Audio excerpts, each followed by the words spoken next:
morning.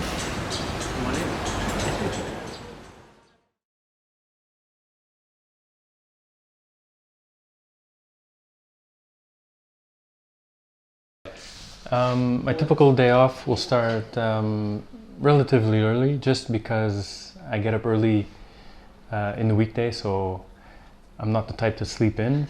I'll wake up if I'm waking up before my daughter. Usually we'll do a bit of meditation. That's just to kind of set my day, not start thinking of too many things, just start the day off in a calm way.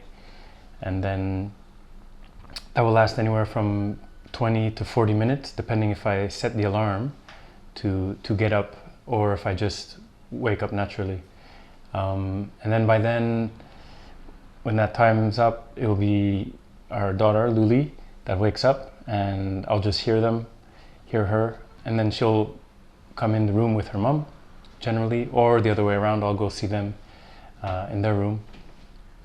And then, yeah, we'll just play around a bit before coming down to prepare breakfast. Since there's no rush, we don't have any appointments, nowhere to go specifically, unless we're going out of town.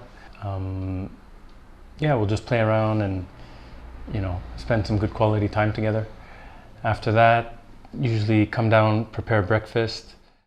And then, yeah, no rush. Luli will be playing around during that time while we're having our breakfast. And then we'll just kind of plan out the day depending on the weather or if we have some place to go. If it's nice out and we're not going out of town, we'll hopefully make it to the park and spend a good couple hours there. Bring the mat, lay out the mat, bring some toys for Luli, maybe bring a book for us, and maybe even have lunch at the park, depending.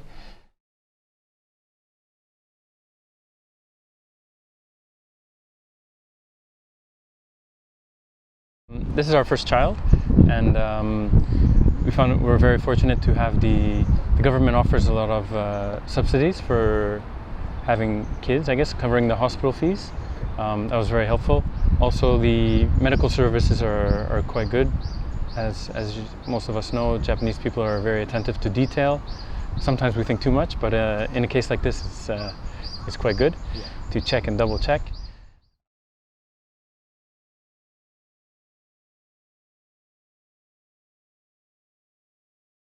So far, I didn't find anything odd. Yeah. One challenge will be to decide where we're going to send our daughter to school. Yeah.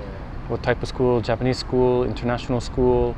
There's some specialty schools, different options. That kind of information is readily available to you, online or. Yes, it is. But that aspect gets a bit tricky for me because I can't read Japanese. So then I'll have to ask my wife to read it for me, translate.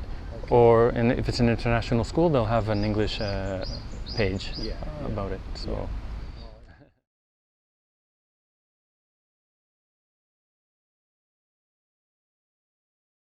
I'm speaking French to my daughter right now, and Tomo will speak to her in Japanese. Yeah.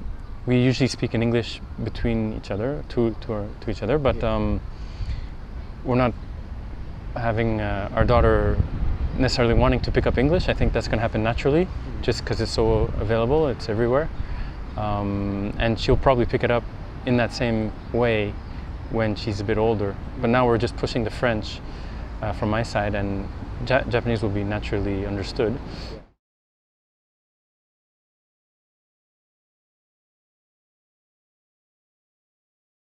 Yeah, definitely. That always crosses my mind.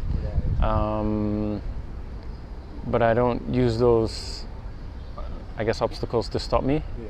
Like now, the move that we're doing to the new place and to start a business is a big step.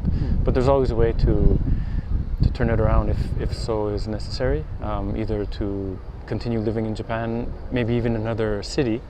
So I look at it that way. I always see there's always an option. I wouldn't make one decision to make a decision thinking of a future one before having made one closer to the present, so to speak. So I'll go for it now and then deal with the later, sort of. And it's just go for it kind of attitude. And that comes, sometimes it's tricky, and especially in a foreign country like in our case Japan. but you just gotta kind of jump in, and then once you're there, it's a bit easier to deal with. Because when you're just thinking about it, you're just thinking about it. Once you're in it, then you gotta deal with it, and it all falls into place. If you keep a positive attitude and if your energy is good, it should work out. There's always obstacles, but you just kind of keep going. Okay. So it's kind of what we're doing.